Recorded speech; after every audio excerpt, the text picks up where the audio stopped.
ത്രിയേക ദൈവത്തിന് സ്തുതി.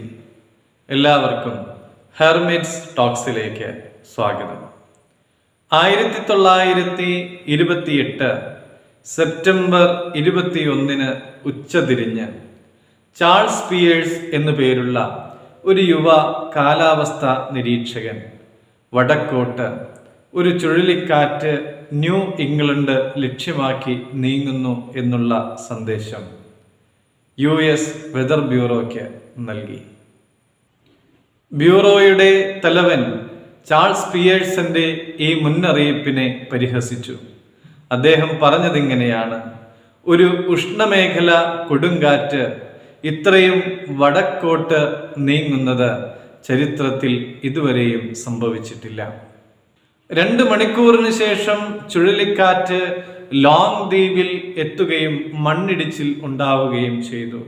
4 മണിയോടുകൂടി ന്യൂ ഇംഗ്ലണ്ടിൽ എത്തിയ ചുഴലിക്കാറ്റ് കപ്പലുകളെ മറിച്ചിടുകയും വീടുകളെ തള്ളി കടലിൽ ഇടുകയും ചെയ്തു. മരിച്ചത് 600ഓളം പേരാണ്. കൃത്യമായ വിവരങ്ങളോടും വിശദമായ മാപ്പിന്റെ സഹായത്തോടും കൂടെ ചാൾസ് പിയേഴ്സ് തയ്യാറാക്കിയ ഈ റിപ്പോർട്ട് ജനങ്ങളിലേക്ക് എത്തിക്കുകയായിരുന്നു എങ്കിൽ അത്രയും ആളുകൾ ഒരുപക്ഷെ ജീവനോടെ ഇരിക്കുമായിരുന്നു. ഈ തലവന്റെ അഹങ്കാരവും ഈഗോയും ഒരു വലിയ നാശത്തിന് കാരണമായി. നമ്മുടെ അഹങ്കാരവും ഈഗോയും മറ്റുള്ളവർക്ക് എന്തെങ്കിലുമൊക്കെ നഷ്ടം വരുത്തുവാനായിട്ട് ഇടയായിട്ടുണ്ടോ? നമ്മുടെ ഈ തരത്തിലുള്ളതായ പ്രവൃത്തികൾ മൂലം മറ്റുള്ളവർ വേദനിക്കുവാനായിട്ട് ഇടയായിട്ടുണ്ടോ?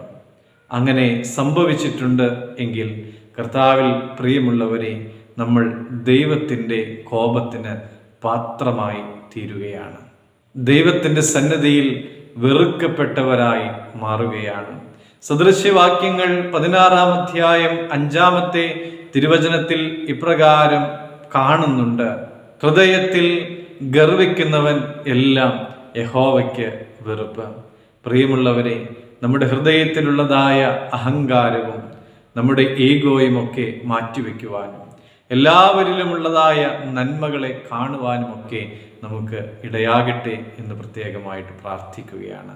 നമ്മുടെ പ്രവൃത്തികളും നമ്മുടെ ചിന്തകളും നമ്മുടെ സംസാരങ്ങളുമൊക്കെയും മറ്റുള്ളവർക്ക് നന്മ വരുത്തുന്നതായി തീരട്ടെ എന്ന് പ്രാർത്ഥിക്കുന്നു. ദൈവം അനുഗ്രഹിക്കട്ടെ.